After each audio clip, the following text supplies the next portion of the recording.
Hello hello नमस्कार दोस्तों, एक बार फिर हमारे यूट्यूब चैनल पे आपका स्वागत है। आज हम एक इंग्लिश स्टोरी लेकर आए फिर से। काफ़ी इंटरेस्टिंग इंग्लिश स्टोरी है जिसका टाइटल आप देख सकते हो। टाइटल रहेगा हमारा flies and the honey pot. ठीक है, flight and honey pot. When a jar of honey broke in a kitchen. इसका मतलब ये हुआ कि जैसे एक हनी का जो बर्तन था वो रसोई घर के अंदर था और उसमें कुछ शहद पड़ा था, और वो शहद जैसे ही अंदर गिरता है रसोई में तो some flies swarmed toward it and start eating the honey. तो कुछ मधुमक्खियाँ आती है और वो उसको खाने के लिए वहाँ से आती है। ठीक है, तो सो अब्जॉर्ड वर द ईटिंग हनी। जब वे कुछ वो खा रही थी, वो हनी खा रही थी या शहद खा रही थी, that they did not even notice their wings and feet getting swayed with the sticky honey। अब देखो माजरा क्या था कि जैसे ही वो मतलब हनी खा रही थी, उनको पता नहीं था, जैसे ही वो बर्तन से गिरा था, एक जगह काफ़ी हद तक गिर चुका था, तो जैसे वो गिरा हुआ बर्तन था तो उसमें बहुत सारा हनी था। तो अब मधुमक्खी क्या कर रही थी, वहाँ पे उसको खा रही थी। खाते खाते मधुमक्खी को पता नहीं चला कि उनके जो पंख थे, जो पैर थे और उसके जो पंख थे, विंग्स थे, वो विंग्स जो है वो कहीं ना कहीं उस छेद के अंदर धंस चुके थे। उनको ये पता नहीं था कि हम कहाँ क्या कर रहे और किस तरह से। हैविंग फिस्टेड, जैसे वो वहाँ पर धसी हुई थी, टू देयर हार्ट कंटेंट, तो उनको लगा कि it was now time of them to leave. अब जैसे मतलब उनको उसने सारी चीज़ें वो खा ली, शहद खा लिया, तो उन्हें लगा कि अब हमें जाने का समय। तो they try to flap their wings. अब वो अपने विंग्स को वहाँ से छुड़ाने, यानी अपने पंखों को वहाँ से छुड़ाने की कोशिश करने लगी, but they could not move, लेकिन वो वहाँ से हिल ना सकी।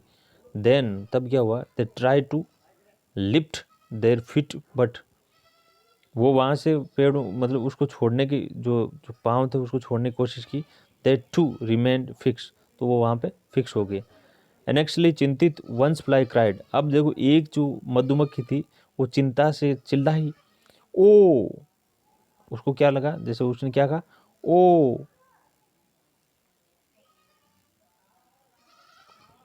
और ग्रीडी, ओ हमारे जो मतलब लालच ने, has led us the our doom, तो हमारे मतलब हमारे जो लालच ने हमें मुसीबत में डाल दिया। वी वर सो ब्लाइंडेड, हम इतने अंधे हो गए थे, आवर हंगर, हमारे भूख के आगे, that we did not see the honey getting guide to our bodies. Honey हमारे चारों ओर हमारे पंखों के आगे फैल गया। जस्ट देन, तब a man enter to clean the kitchen. Kitchen enter करने के लिए एक आदमी अंदर आया। He took out fly water and killed all of them, तो सभी ने उसको मार दिया, मतलब उसको उठाया और उसने फेंक दिया, तो सभी मधुमक्खियाँ मर गई। तो इससे हमें ये शिक्षा मिलती है दोस्त बच्चों, यहाँ कि लालच बुरी बला है। लालच में हमें इतना अंधा नहीं होना चाहिए कि हम क्या सही कर रहे हैं क्या गलत कर रहे हैं, ये हमें ज़रूर देखना चाहिए। और दूसरा जो हमारा टॉपिक रहने वाला है वो टॉपिक देखिए। दूसरा जो है क्या है, वो ये भी इंटरेस्टिंग स्टोरी है। आपने जगह जगह देखी होगी ऐसी तरह की कहानियाँ। द क्लीवर है एंड द लोइन, यानी कि क्लीवर यानी चतुर जो खरगोश, एंड लोइन दोनों की कहानी है।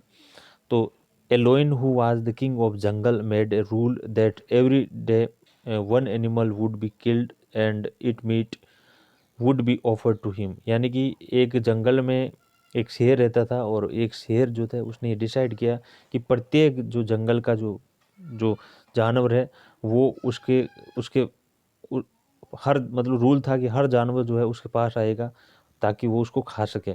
Accordingly many animal has been sacrifice, बहुत सारे जानवरों ने मतलब कि सेक्रीफाइस मतलब बलिदान दे दिया।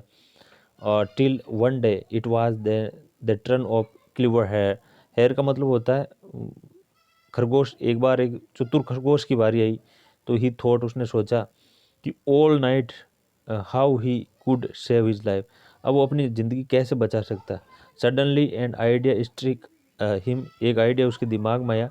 The next day panting heavily he reach the lion den, वो लोइन के वहाँ पहुँचा था, and he found the lion impatiently waiting for dinner. अब वो बहुत बिना पैशंस के वो इंतज़ार कर रहा था कि कब कुछ आए, कब कोई जानवर आए, मैं खाऊं ऐसे। ओ किंग, उसने बोला था खरगोश ने, I am sorry to be late. उसने कहा कछुए ने, उस मतलब खरगोश ने बोला कि मैं भाई आपको यहाँ आने में मुझे काफ़ी देरी होगी, तो उसके लिए मुझे क्षमा चाहिए। There is another lion is in an well. उसने कहा कि भाई एक शेर और है, who is threatening to capture your territory. वो तुम्हारे आतंक को ख़त्म करना चाहता है। Huffed the hare, show me the villain. तो उसने कहा कि भाई मुझे अब, शेर ने कहा कि मुझे उस दुश्मन को बताओ, आई विल किल हिम, मैं उसे मार दूंगा। Roared the lion furiously, the clever hare led him to well filled with water. तो उसने उसको एक भरे हुए कछुए, मतलब उस कुएं के पास उसको ले गया था। वेन द लोइन पियर्ड, जब लोइन ने उसके अंदर देखा तो he saw own reflections in the water. तो उसने अपनी परछाइयाँ उसके अंदर देखी। The foolish lion thought it to be enemy and jumped into the well. जब उसको लगा कि अरे देखो ये तो और शेर आ गया, तो उसने मतलब कि बिना सोचे समझे ही कुएं के अंदर छलांग लगा ली। व्हेन द लोइन डाइड, जब लोइन मर गया, तो द क्लिव है रिजॉइस, है ना, and well went back to tell all the animal that they had nothing to fear anymore। तो मतलब इसमें इससे हमें ये शिक्षा मिलती है कि बुद्धि में ही ताकत होती है। इंसान जो है कितना ही ताकतवर हो, इससे कोई फर्क नहीं पड़ता। शेर भले ही कितना ताकतवर था, लेकिन जो खरगोश की जो बुद्धि के आगे शेर धराशायी हो गया। तो इस तरह की कहानियाँ और देखनी है तो हमारे चैनल को सब्सक्राइब, लाइक, शेयर जरूर करें। Thank you for watching.